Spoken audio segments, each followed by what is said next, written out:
రాజకీయపరమైన ఆరోపణలు ప్రత్యారోపణలు ఈ సందర్భంగా చేయదలుచుకోలేదు.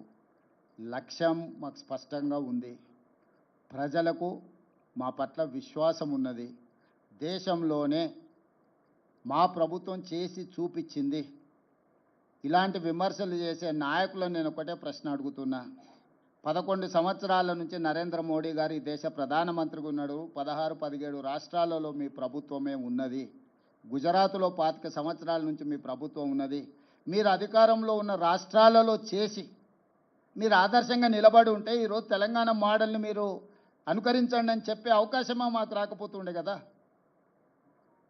రాజకీయంగా లబ్ధి పొందాలన్న ఆతృతగా అనిపిస్తుంది వాళ్ళ మాటలలో తప్ప పకడ్బందీగా కులగణన చేయాలి, జనగణనలో కలపాలన్న ఆలోచనే చేయలేదు. చేయాల్సిన జనగణన కూడా 2021లో చేయకుండా వాయిదా వేసిండ్రు.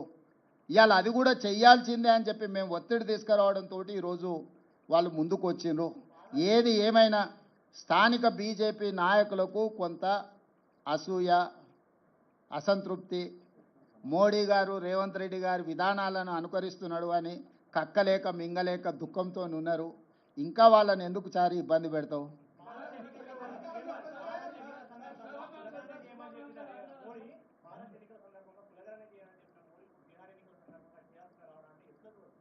అంటే ఇవన్నీ రాజకీయాలకు ముడిపెట్టకండి. నేను ఒకటే చెప్తున్నా, ఇది ఈ దేశ ప్రజలకు మేలు జరుగుతుంది. ఏ ఒత్తిడితోనైనా నిర్ణయం తీసుకొని, ఏ అవసరంతోనైనా నిర్ణయం తీసుకోండి. అంతిమంగా ఈ బలహీన వర్గాలకు న్యాయం జరగాలి. ఇప్పుడు రాజకీయపరమైన వివాదాలను ఆరోపణలు చేయడం మొదలు పెడితే ఆ వర్గాలకు నష్టం జరుగుద్ది. మేము ఆరోపణలు చేయదలుచుకోలే. నేను ఈ సందర్భంగా ఏ ఒత్తిడితోనైనా ఏ అవసరం కోసమైనా చేయడం ద్వారా నిజమైన లబ్ధి బలహీన వర్గాలకు చేరాలి. అదే మా లక్ష్యం, రాహుల్ గాంధీ గారి లక్ష్యం, మా లక్ష్యం, ఈ వేదిక మీద ఉన్న ప్రతి ఒక్కరి ఉద్దేశం అదే. కాబట్టి మేము దీన్ని ఏ ఎన్నికలకు ఏ రాజకీయ వివాదాలకు మేము ముడిపెట్టదలుచుకోలేదు.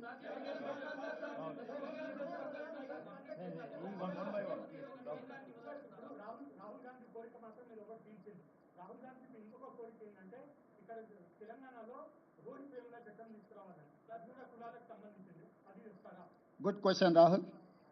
ప్రభాకర్.